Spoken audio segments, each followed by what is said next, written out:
चलो जल्दी से पहले आप सब्सक्राइब कर दो। मुझे मालूम है आप सब्सक्राइब नहीं करते। प्लीज सब्सक्राइब करो। हॉरर, हॉरर वीडियो हर किसी को पसंद होती है, लेकिन कहानी कहानी जो होती है वो तो सबको पसंद आती है। वैसे ही इंटरेस्टिंग, इंटरेस्टिंग हॉरर, हॉरर कहानी हम लेकर हर रोज आ जाते हैं।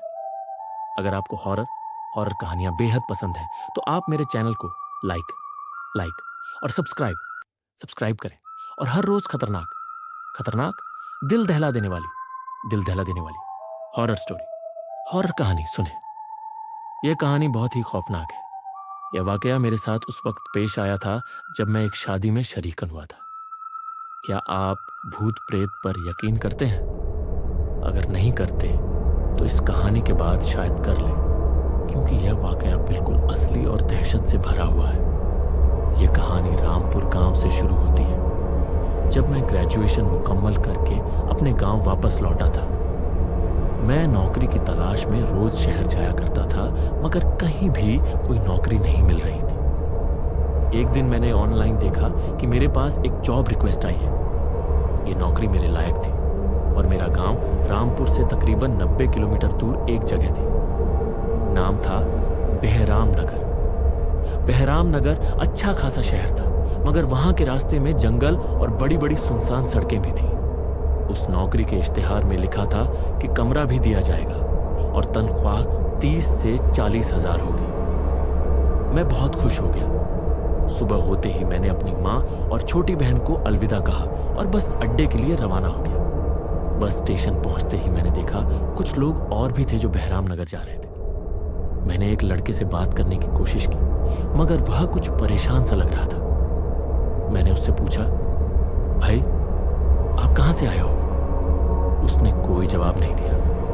मैंने सोचा शायद किसी सोच में है, इसलिए मैंने भी ज्यादा सवाल नहीं किए। करीब 10 मिनट में बस आ गई। हम सब तकरीबन 10 से 15 मुसाफिर अपनी अपनी सीटों पर बैठ गए। मेरी सीट नंबर 11 थी और उस लड़के की 12 नंबर। मैं खिड़की के पास बैठा था। बस चल पड़ी। बस के अंदर बहुत गर्मी थी। मैंने खिड़की खोली तो देखा बाहर से ठंडी हवा आ रही थी। थोड़ी देर बाद वही लड़का मुझसे बात करने लगा। उसने कहा, हाय, मैं विक्की हूं और तुम्हारा नाम क्या है? मैंने हंसते हुए कहा, अच्छा बोलते भी हो, मेरा नाम समीर है। विक्की भी हंस पड़ा। विक्की ने कहा, मैं अकेला जा रहा हूं, इसलिए थोड़ी घबराहट हो रही थी। मैंने कहा, कोई फिक्र मत करो, मैं भी वहीं जा रहा हूं, बहराम नगर। फिर हम दोनों बातें करने लगे। मैंने खिड़की से बाहर झांका तो एक पुराना और खौफनाक कब्रिस्तान दिखाई दिया। मैंने पूछा, यह कौन सा कब्रिस्तान है? विक्की ने कहा, यह बहुत पुराना कब्रिस्तान है। मेरे बाबा कहते थे कि इस कब्रिस्तान में कम से कम 10 शैतान रहते हैं। यह सुनकर मैं डर गया और खिड़की बंद कर दी। विक्की हंसते हुए बोला, डर मत, शैतान दिन में नहीं आते, वह रात को निकलते हैं और हमारी बस तो यहां रुकेगी भी नहीं। मैंने बहाना बना दिया, मैंने तो गर्मी के मारे खिड़की बंद की थी। थोड़ी देर बाद बस एक चाय के ढाबे पर रुकी। हम सब नीचे उतरकर चाय पीने लगे। हमने भी चाय पी और विक्की बोला, चलो वॉशरूम हो आते हैं। हम दोनों वॉशरूम चले गए। जब लौटे तो देखा बस जा चुकी थी। हम दोनों बहुत घबरा गए। इधर उधर देखने लगे। वहां इक्का दुक्का मकान थे और एक छोटा सा चाय का ढाबा। हमने चाय वाले से पूछा, भाई साहब बस कब आएगी? उसने कहा, अब रात के 10 बजे ही दूसरी बस आएगी। उस वक्त सिर्फ 7 बजे थे। विक्की परेशान हो गया। अब हमें यहां रात गुजारनी पड़ेगी।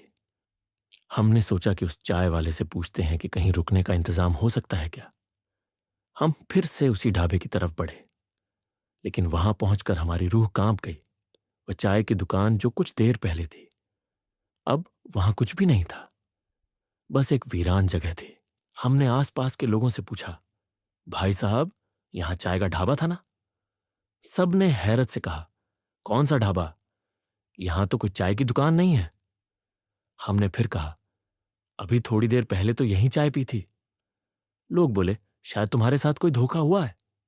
हम डर के मारे कांपने लगे। हिम्मत करके फिर वहां गए और चौंक गए, क्योंकि अब वहां वाकई एक चाय की दुकान थी। मगर दुकानदार और लोग बिल्कुल अजीब थे, जैसे कोई साया हो। थोड़ी ही देर में हम दोनों को पीछे से पायल की आवाजें सुनाई दी। हम दोनों डर के मारे पलटे, मगर पीछे कोई नहीं था। जैसे ही हमने पलटा, सामने एक औरत खड़ी थी। उसने कहा, तुम लोग कहां जाने वाले हो? हमने घबराते हुए कहा, बहराम नगर जा रहे हैं। उस औरत ने डरावनी मुस्कुराहट के साथ कहा, अब तुम वापस नहीं जा सकते, यह इलाका मेरा है। हम दोनों कांपने लगे। हमने पूछा, तुम कौन हो?